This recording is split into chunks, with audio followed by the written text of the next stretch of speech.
Hi friends, before we jump into ChatGPT and what it can do for you, it is important for you to learn the basics of AI and machine learning in general. You need to understand what are the chatbots and what goes into building them. If you are comfortable with these concepts, feel free to skip the section. But if you are not sure, I will recommend you to go through them. Because as a product manager, business analyst, or consultant, you need to understand the fundamentals of these technologies. Because today it is ChatGPT, tomorrow it could be something else. And if you don't understand the technology and just know the tool, then you won't be able to get the maximum out of it. So it's important to learn the technologies behind these tools.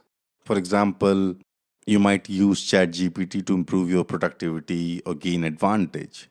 But if you understand the different kind of tools which are out there, I will cover AWS, Lex, Dialogflow, and some of other technologies which are out there that will give you a sense of what kind of options are there, different technologies which are being currently used in this space. And who knows, you might get an idea for your client or your own company where you can build great products or services using some of these. It's important to learn the concepts. It's always pays. Over the course of next few lectures, I'm going to talk about AI, ML, NLU, etc. And that will set the basis for the rest of the course. Alright, so let's just start with a very high level overview of AI. So AI stands for artificial intelligence. I'm pretty sure you must have heard about it by now. It's a branch of computer science which, in a nutshell, deals with building software applications which are smarter. So these are intelligent machines where objective is to bring them to closer to human intelligence.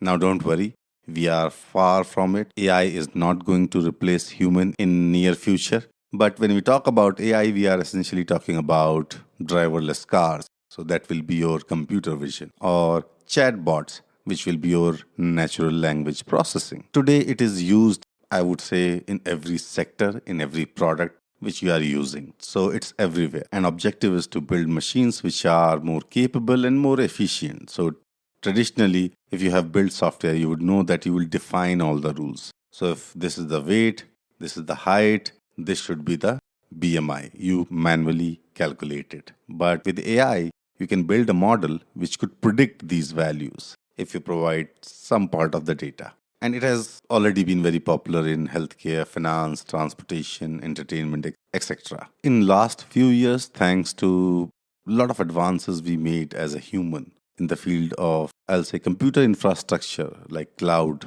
technologies or access to data, we have made great progress in the field of machine learning and AI. Alright, so now coming to machine learning, because I'm sure you must have heard AI as well as machine learning. And a lot of people who don't know the background, don't know the concept, they usually get confused. So at a high level, AI is an umbrella category. It is at the highest level.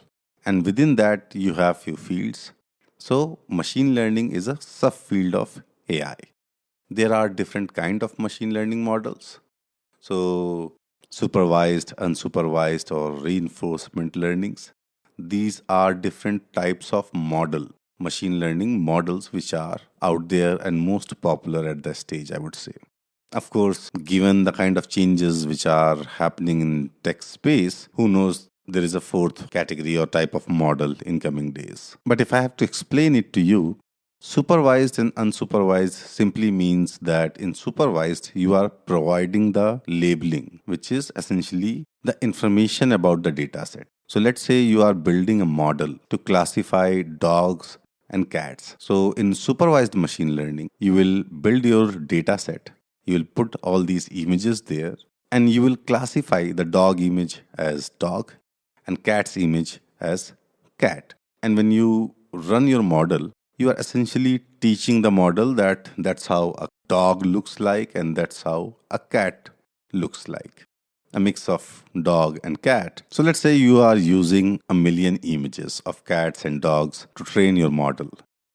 Now, after training your model, if you were to show a new image, which your model has not seen as part of these million images, it will still be able to classify it as a dog or a cat. That is your supervised machine learning, because you have classified that information while training the model, and you have supplied.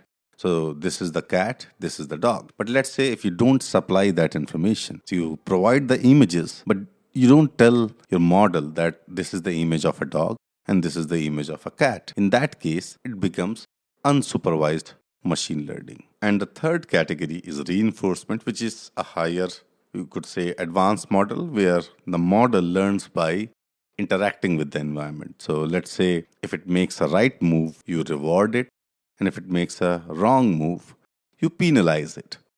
So based on this reward and penalties, your model will learn.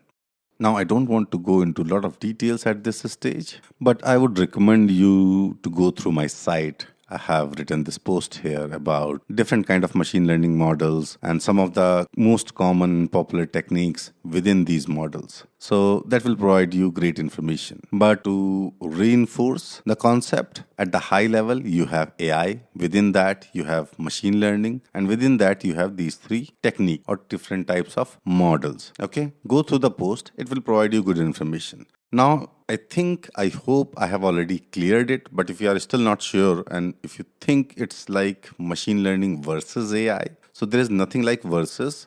Machine learning is a subset of AI. So I think I have made it clear. But if you have any doubt, just leave your comment or you can reach out to me through LinkedIn as well. I will try to answer your questions. In the next lecture, we will start with NLP, which is, you could say, is the basis of any chatbot you have seen. And then we have NLU, AI-based, AI generative models, ChatGPT's AI generative model. We will cover all of that. And like I said, idea here is to give you the framework, the understanding, so that you are independent and you can make these decisions on your own. And you can use these technologies to help you further grow in your career and life. Okay? So in the next lecture, I will talk about NLP. Thank you.